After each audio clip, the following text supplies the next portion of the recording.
पिबत भागवतम रसमालयम, पिबत भागवतम, इसके रस को, रसमालयम, इसके रस को क्या करना है? पीना है।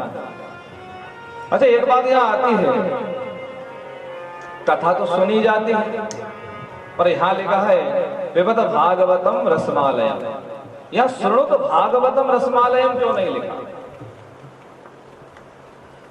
कथा तो सुनी जाती, पी नहीं जाती, तो श्रृणुत भागवतम होना था श्रृणुत, पर लिखा है पिबत भागवतम रसमालयम। क्यों नहीं लिखा यहाँ? कारण उसका, क्योंकि जो चीज सुनी जाती है ना वो निकल जाती है, और जिसको हम पीते हैं वो हृदय में समाहित होती है। देखिए कैसे एक स्वर्णकार था, उसने पीतल की 2 मूर्तियां बनाई, कितनी बड़ी, साधु महाराज की मूर्ति बनाई, दोनों की मूर्ति का वजन एक समान, मूर्ति एक ही धातु की, पीतल की दोनों धातु, वजन भी एक जैसा था, कहीं से कहीं तक कोई अंतर नहीं था, बिल्कुल एक जैसी मूर्ति बनी।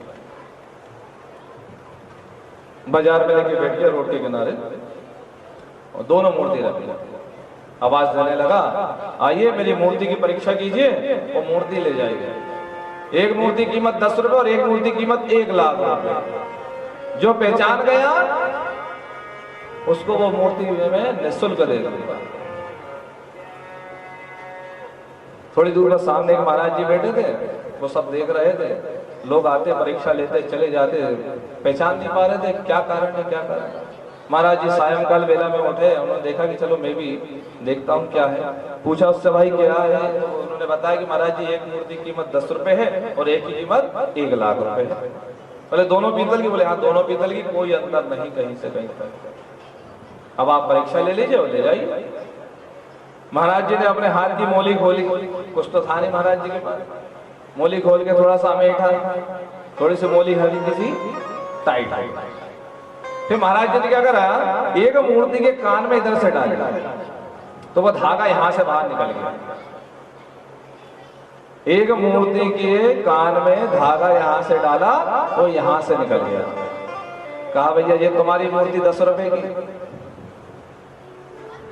और दूसरी मूर्ति कान में यहां से धागा डाला तो यहां से निकला नहीं, वो सीधा अंदर चला गया, क्योंकि ये जो कर्ण छिद्र था ये बंद था, ये खुला था। एक मूर्ति के दोनों छिद्र खुले थे आर पार, और एक मूर्ति का एक खुला था, एक बंद था।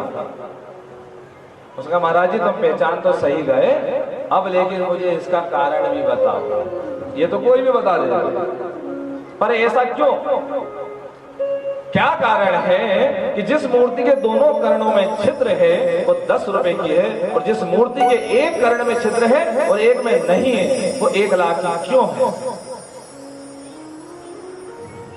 महाराज जी ने कहा भाई तुम जब इस मूर्ति के कान में इधर से बोलोगे ना वो बात यहां से निकल जाएगी, और जिस मूर्ति के कान में इधर से बोलोगे इधर बंद है तो वो कहां जाएगा?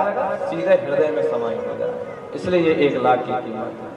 अब आप विचार कर लो, हम इस बात से अपनी कीमत लगा सकते हैं कि कथा में बैठकर सुनकर हम इधर से निकाल के और चले जाएंगे तो वो कथा की कोई कीमत नहीं, और जिस कथा को सुनकर हम हृदय में उसको धारण कर ले वो कथा की वो अमूल्य हो जाती है।